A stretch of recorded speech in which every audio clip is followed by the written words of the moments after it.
때는 다리오 왕이 메데라고 하는 나라를 다스리던 때였습니다.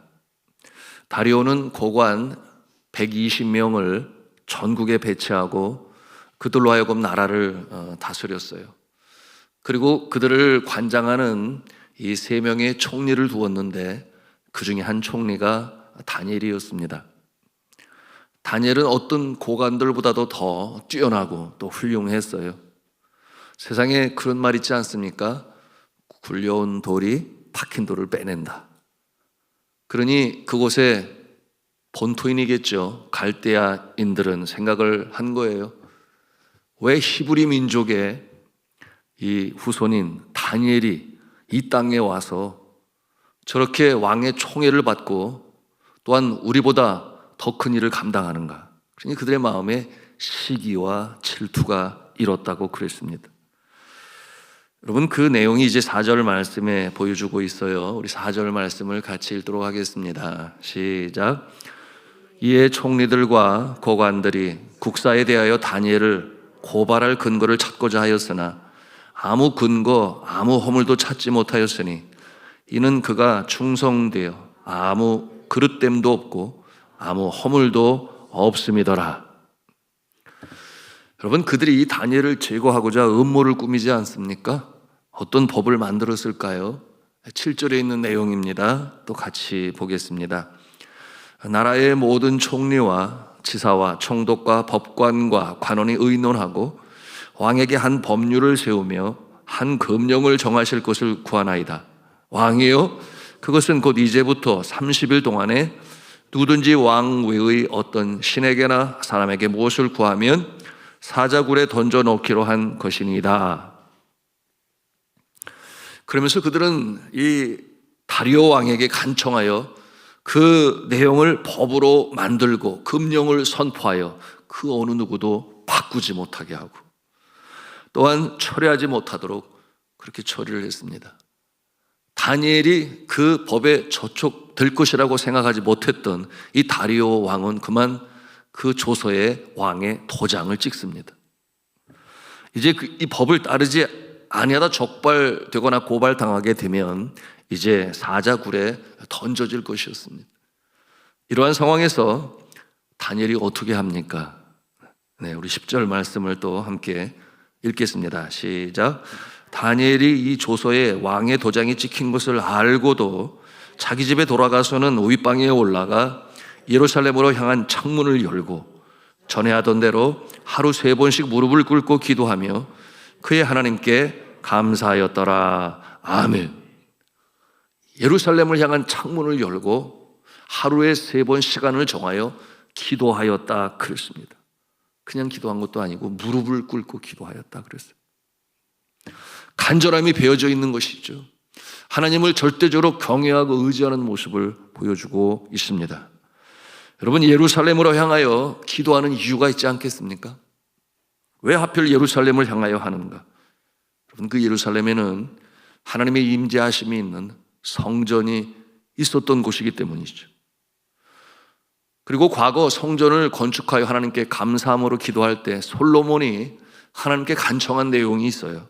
어떠한 기도를 드렸는가? 열왕기상 8장 29절과 30절에 그 내용이 있는데 제가 읽겠습니다. 주께서 전에 말씀하시기를 내 이름이 거기 있으리라 하신 곳 이 성전을 향하여 주의 눈이 주야로 보시오며 주의 종이 이곳을 향하여 비는 기도를 들으소서. 주의 종과 주의 백성 이스라엘이 이곳을 향하여 기도할 때 주는 그 간구를 들으시되 주께서 계신 곳 하늘에서 들으시고 들으시사 사하여 주옵소서. 그런 기도를 드렸어요. 이곳을 향하여, 예루살렘 성전을 향하여. 그리고 기도를 들으신 하나님께서는 솔로몬의 기도를 들으셨습니다. 그 내용이 열왕기상 9장 2절과 3절에 있는 내용이에요. 제가 읽습니다. 여호와께서 전에 기브온에서 나타나심 같이 다시 솔로몬에게 나타나사 여호와께서 그에게 이르시되 네 기도와 내가 내 앞에서 간구한 바를 내가 들었은즉 나는 내가 이 건축한 이 성전을 거룩하게 구별하여 내 이름을 영원히 그곳에 두며 내 눈길과 내 마음이 항상 거기에 있으리라. 하나님께서 이 솔로몬의 기도를 들으셨어요. 다니엘은 솔로몬의 그 성전을 위한 기도를 기억하고 그의 믿음의 선배들이 행했던 것처럼 여러분, 그 여호와 하나님, 기도를 들으실 하나님, 그러므로 성전을 향하여 하루에 3번 무릎을 꿇고 기도했던 다니엘이었던 것입니다. 여러분, 그 성전을 향한 하루 3번의 기도를 그는 철칙으로 삼아서 어떠한 상황, 어떠한 경우라도 나는 기도 쉬는 죄를 범할 수가 없다. 그것이 다니엘의 자세였던 것입니다. 그야말로 거룩한 기도의 습관을 그는 가졌던 것입니다. 어떠한 기도를 들었을까요? 하나님께서 선택하신 그 민족이 다시금 회복되고 부흥할 수 있도록, 그런가 하면 나라를 떠나 어디에 있든지 간에 디아스포라 아니겠습니까? 흩어져 사는 그들이라도 그곳에서 성전을 향하여 기도할 때 하나님께서 지키시고 돌보아 주시옵소서. 바로 자신의 모습 아니겠어요? 그런가 하면 하나님의 임재하심이 있는 성전을 향하여 기도하는 그 누구에게도 하나님께서 자비를 베푸시옵소서. 그 같은 믿음을 가지고 있었기에 그처럼 거룩한 기도의 습관을 가지고 철저하게 기도했던 것입니다. 제가 네팔에서 사역을 감당할 때 이 다니엘로부터 배운 바가 있어서 새벽에 신학생들과 더불어 기도를 하게 되면 신학생들은 강단을 향하여 이렇게 기도하는데 저는 이렇게 삐딱하니 저의 몸의 방향을 북동쪽으로 향하여 기도하곤 했습니다. 왜 북동쪽인가? 여러분, 그 땅에서 대한민국이 북동쪽에 있기 때문이요, 4,000km 거리에 있는 나의 사랑하는 조국, 가족, 한국교회와 저를 파송한 산돌중앙교회를 위하여 주님 앞에 그렇게 매일 새벽 기도하곤 했습니다. 2014년에 4월 18일로 기억하는데 그러고 보면 내일 모레네요. 참 슬픈 일이 있었죠. 304명의 목숨을 앗아간 이 세월호 침몰 사건이 터졌을 때는 너무나 마음이 힘들고 아팠습니다. 그때는 조국을 향하여 기도할 때 정말 제 마음에 눈물이 흘렀죠. 그때 제가 썼던 슬픔의 글이 있는데요. 누가 알리요? 누가 알리요? 못다 핀 꽃들의 그 핏빛 절규를. 누가 알리요? 누가 위로를 하리요? 애간장이 끊어지는 부모의 마음을, 자녀를 먼저 보내고 그 사랑 가슴에 묻어야 하는 그 잿빛 마음을, 어린 심장의 고동이 오늘도 그들의 가슴에 절절히 울려 퍼지고 있는 것입니다. 바다를 넘고 산을 넘어 4,000km의 거리를 바람과 함께 불어온 고국의 슬픈 소식은 이 땅 교민들의 마음을 천길 낭떠러지로 떨어뜨리고 아무 일도 못하는 불구자로 만들어버렸다. 여러분, 다니엘의 기도가 우리에게 교훈을 줍니다. 머나먼 땅, 이국 땅, 우상들이 들끓고 있는 하나님을 아는 자들이 없는 그곳에서 그는 기도합니다. 여러분, 이와 같은 모습 우리에게 무엇을 보여주는가? 우리도 기도할 수 있다는 거예요. 그렇게 하늘을 향하여 손을 들고 주님의 이름을 부르는 그 순간, 그 기도 소리를 듣기 위해서 주님께서는 바로 달려오십니다. 거리와 상관이 없어요. 왜냐하면 하나님은 무소부재하시기 때문에, 아니 계신 곳이 없으시기 때문에, 장소와 상관이 없이 우리가 주의 이름을 부를 때 그 기도 소리를 듣기 위해서 달려오시는 주님, 우리가 이 새벽에도 기도합니다. 주님이 들으시는 줄로 믿습니다. 이 새벽에도 저 머나먼 선교지에서 사랑하는 조국, 사랑하는 가족을 떠나 여러분 선교지에서 기도하는 선교사님들이 계시겠죠. 국방의 의무를 감당하기 위해 우리 자녀들이 이 새벽에도 보초를 서면서 기도하지 않겠습니까? 나의 가족의 안위를 위하여, 이 나라의 국방을 위하여, 그런가 하면은 군복무 이후의 미래를 위하여 기도하지 않겠습니까? 외국에 나가 있는 우리의 자녀들이 학업의 성취를 위하여 기도할 것이고, 또한 그 땅에서 주님이 주신 그 꿈을 이루기 위하여 기도할 것입니다. 다니엘의 기도죠, 그것이. 그리고 이 새벽에 여러분의 기도가 있습니다. 간절히 기도할 때 성령께서 도우시사 여러분이 마음 가는 곳마다 우리 주님께서 역사하실 줄로 믿습니다. 놀랍게 역사하실 줄로 믿습니다. 반전이 일어나고 역전이 일어나고, 그래서 사자굴에서도 살아나고 사망이 물러가고 빈 무덤으로 남기는 놀라운 역사가 나타날 줄로 믿습니다. 다니엘이 사자굴에 들어가게 되었어요. 다니엘을 그처럼 총애하는 이 다리오 왕의 근심이 아주 커요. 이미 조서에 도장을 찍지 않았겠습니까? 그러니 그 금령을 취소할 수는 없는 거예요. 그가 다니엘을 향하여 자신의 마음을 전합니다. 14절에 있는 말씀인데 보니까 왕이 이 말을 듣고 그로 말미암아 심히 근심하여 다니엘을 구원하려고 마음을 쓰며 그를 건져내려고 힘을 다하다가 해가 질 때에 이르렀더라. 여러분, 감사하지만 그의 마음이 그러나 마음뿐이었죠. 뭐 어떻게 할 도리가 없는 거예요. 방법이 없습니다. 그 왕이 그와 같은 처지에서 다니엘에게 하는 기원의 말이 아주 의미심장한데요. 16절에 있는 말씀이에요. 우리 16절 말씀 같이 읽습니다. 시작. 이에 왕이 명령하며 다니엘을 끌어다가 사자굴에 던져놓는지라. 왕이 다니엘에게 이르되 네가 항상 섬기는 너의 하나님이 너를 구원하시리라 하니라. 네가 항상 섬기는 너의 하나님이 너를 구원하시리라. 여러분, 이 다리오 왕이 이 말을 할 때 믿음을 가지고 한 것이었을까요? 아니면 그저 바라는 염원을 그렇게 고백했던 것일까요? 여러분, 그것은 기원이라 볼 수 있겠습니다. 그런데 만일에 하나 다니엘이 그 사자의 굴에서 살아난다고 한다면 여러분, 그 다리오 왕이 어떤 마음을 가질까요? 엄청나게 큰 믿음으로 성장할 수 있지 않겠습니까? 여기서 하나님의 손길을 보는 거예요. 왜 하나님께서 그 곤경 어려움 속으로 다니엘을 밀어넣으시는지. 제가 군생활 할 때였습니다. 연대 본부에 있었는데 그 땅이 굉장히 넓었어요. 그래서 한 기계와 보병 대대가 이제 그 연대 본부 땅으로 들어온다고.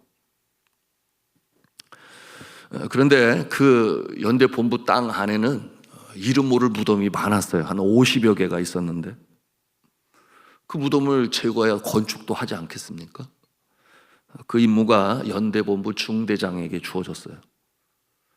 어느 날 중대장이 저를 부르는 거예요. 제가 그때 말년 병장이었는데요. 그가 제게 말합니다. 너는 신앙이니까 이 무덤을 제거하는 일을 맡아서 해주면 좋겠다. 그 은혜는 잊지 않겠다. 저한테 그렇게 얘기를 하는 거예요. 보니까 이분이 유교 신자인데 남의 무덤을 함부로 파헤쳤다가는 큰 낭패를 당한다. 후손 대대까지 그 재앙을 면하기가 어렵다. 그렇게 철저히 믿고 있는 거예요. 그런가 하면 곧 있을 진급심사가 있는데 대위에서 이제 소령이 되어야 되는데 이거 잘못 건드렸다가는 큰일 나겠다. 이런 생각이 드니까 고심이 깊어졌겠죠. 그러다가 이제 연대 군종병인 저를 부른 거예요. 너는 신앙인이니까 이 무덤 제거하는 일을 할 수 있지 않겠느냐. 그러면 그 은혜를 잊지 않겠다. 저한테 그렇게 얘기를 하는 것입니다. 제가 답을 했죠. 문제 없습니다. 감당하겠습니다. 그런데 은혜를 어떻게 갚으실지 제가 말씀을 드려도 되겠습니까? 이렇게 제가 반문했더니 그분이 고개를 끄덕끄덕 하시더라고요. 그래서 첫 번째, 종교 행사를 보장해 주십시오. 우리 병사들이 교회 예배에 나오고 싶어 하는데 어떠한 사역병으로 차출당하든지 또는 회식에 참여해야 된다든지 또는 스포츠 활동 많잖아요. 축구를 하고 뭘 하고 그럴 때 억지로 거기에 가지 않도록 그것을 보장해 주십시오. 그랬더니 할 수 있지. 그래요. 두 번째가 뭐냐고 그래요. 두 번째는 그래도 중대장님이신데 가끔씩 예배 드리는 곳에 좀 오셔서 격려도 좀 해주시고 누가 예수를 믿는지 교회를 다니는지 좀 관심 좀 가져주세요. 그랬더니 할 수 있지. 또 그래요. 예. 그래서 제가 이렇게 보면서 사람이 물에 빠지면 모래도 잡는다고, 그런 마음이 아닌가, 그런 생각을 했습니다. 그리고 저는 10명의 사역 지원병을 받아서 이제 그 50여 개나 되는 무덤을 파헤치고, 그리고 뒷마을에서 오신 어르신들과 더불어 남한강변에서 이제 화장을 하고 끝까지 예의를 잘 지켜서 하여튼 그 일을 하게 되었습니다. 기도함으로 일을 진행하니 그 일을 잘 마칠 수가 있었죠. 그런데 이 비가 오는 날이면 굉장히 일이 힘들었습니다. 비가 내리는데도 빨리 기간 안에 다 맞춰야 되니까. 그런데 그 무덤을 파헤치게 되니까 참 그 죽음의 모습도 다양하더라고요. 근데 어떤 모습은 정말 꿈에 나타날까 두려운, 여전히 머리카락이 다 남아있는 그런 모습도 있는데, 제가 이 얘기하면 여러분 꿈에 나타날까 해서 제가 얘기를 그건 하지 않고, 여하튼 같이 사역하는 병사들 중에는 일부러 제가 그 예수 안 믿는 보고 좀 배워라 그래서 불렀는데, 아유 안 되겠다 그래가지고 그때 소주하고 막걸리를 그들이 얼마나 많이 마셨는지 몰라요. 그 정도로 일도 참 쉽지는 아니했습니다. 그럴 때마다 더욱 기도해서 결국 일을 마치게 됐죠. 그리고 중대장은 그의 약속을 지켜서 병사들이 아주 예배에 이제는 잘 참석하니까 군인교회 부흥이 이뤘습니다. 너무 감사했어요. 그리고 두 번째 약속 있잖아요. 오늘 주일 낮에 예배를 드리고 있는데 예배당 문이 삐걱하고 열리더니 이 중대장이 안에 들어온 거예요. 너무 놀랍고 반갑고 감사했지요. 그 둘러보고 나갈 줄 알았더니 가만히 앉아 계신 거예요. 그런데 그 모습이 그 다음 주에도, 그리고 또 그 다음 주에도 계속해서 나오시는 거예요. 결국 그는 예수를 믿고 예수님을 구세주로 영접했습니다. 감사하죠. 그리고 더 감사한 것은, 덜 감사한 거겠지, 소령 진급에 또 합격을 해서 그야말로 경사가 있었습니다. 여러분, 그가 어떻게 예수를 믿게 된 것입니까? 그가 그처럼 두려워하는 영적 세계, 영적 세계를 다스리는 어떠한 분이 계신데 그가 누구신가? 기독교의 하나님이구나 라는 것을 그 사건을 통해서 그는 깨달아 알게 되었기 때문이죠. 다니엘이 사자굴에 들어갔습니다. 왕의 마음이 어떠합니까? 18절에 보니까 왕이 궁에 돌아가서는 밤이 새도록 금식하고 그 앞에 오락을 그치고 잠자기를 마다하니라 그랬어요. 또 19절에 보니까 이튿날 왕이 새벽에 일어나 급히 사자굴로 가서 하나님의 종 다니엘아, 내가 항상 섬기는 내 하나님이 사자들에게서 능히 너를 구원하였느냐, 그렇게 다니엘이 답을 하죠. 21절에 그가 답을 합니다. 다니엘이 왕에게 아뢰되 왕이요 원하건대 왕은 만수무강하소서. 이게 살아있다는 거예요, 죽었다는 거예요? 살아있는 거죠. 우리 22절 말씀을 같이 읽습니다. 시작. 나의 하나님이 이미 그의 천사를 보내어 사자들의 입을 봉하셨으므로 사자들이 나를 사게하지 못하여 싸우니 이는 나의 무죄함이 그 앞에 명백함이오며 또 왕이여 나는 왕에게도 해를 끼치지 아니하였나 하니라. 아멘. 사자굴에서 살아난 이 다니엘을 보면서 이 다리오 왕은 어떤 생각을 가졌을까요? 무엇을 깨달았을까요? 생명에 죽고 사는 것이 사자의 입에 달린 것이 아니라 사자의 입을 봉하는 여호와 하나님의 손길에 달려있구나 라고 하는 것을 이 다리오 왕은 깨달아 알게 된 것입니다. 여러분, 그 중대장은 내가 그처럼 두려워하는 이 영적 세계, 그 영적 세계를 지배하고 다스리는 분이 계신데 그는 기독교의 신이신 하나님이구나 라는 것을 깨닫고 예수를 믿게 되었는데, 여러분이 다리오 왕은 생명에 죽고 사는 것이 히브리 민족이 믿는 그 여호와 하나님의 손에 달려있구나, 사자의 입이 아니구나 라는 것을 다리오 왕이 깨달아 알게 된 것입니다. 다리오 왕이 어떤 선포를 해요? 우리 26절 27절 말씀 같이 읽겠습니다. 시작. 내가 이제 조서를 내리노라. 내 나라 관할 아래에 있는 사람들은 다 다니엘의 하나님 앞에서 떨며 두려워할지니 그는 살아계시는 하나님이요 영원히 변하지 않으실 이시며 그의 나라는 멸망하지 아니할 것이요 그의 권세는 무궁할 것이며 그는 구원도 하시며 건전의 시도 하시며 하늘에서든지 땅에서든지 이적과 기사를 행하시는 이로서 다니엘을 구원하여 사자의 입에서 벗어나게 하셨음이라 하였더라. 할렐루야. 정말 아멘이죠. 다니엘을 죽이려고 했던 자들은 거꾸로 그들의 가족까지 사자굴에서 죽임을 당합니다. 그 일을 하지 않았더라면, 악한 일을 도모하지 않았더라면 그런 일도 없었을 텐데 말이죠. 자, 우리는 오늘도 이 경쟁이 난무하는 전쟁터와 같은 세상에서 살아내야 합니다. 아버지께서 나를 보내신 것 같이 나도 너희를 보내노라. 예수님께서는 제자들에게 말씀하셨어요. 천상에서 죄 많은 세상으로 오신 예수님처럼 나도 너희를 세상에 보내노라. 세상이 그러한 곳입니다. 그런데 주님은 또 뭐라고 말씀을 하시는가? 너희가 세상에서는 환난을 당하나 담대하라. 내가 세상을 이기었노라. 내가 세상을 이기었노라. 그러니 담대하라. 여러분, 오늘도 우리는 나아갑니다. 가깝게는 가정이요, 또 세상이요, 일터요, 직장이요. 여러분, 이와 같은 곳에서 다니엘과 같이 철칙을 가지고 기도하심으로, 그 신실한 모습으로 주님을 사랑하시고 의뢰하심으로 여러분 승리하시기를 주님의 이름으로 축복합니다. 그러므로 전진하며 하늘 찬송을 부르며 광야 같은 인생이 여정이지만 약속의 땅에 들어가기 위하여 요단강을 건너고 하나님의 영광을 목도하며 간증하며 체험하는 귀한 이 한날이여 여러분의 삶이 되시기를 주님의 이름으로 축원합니다.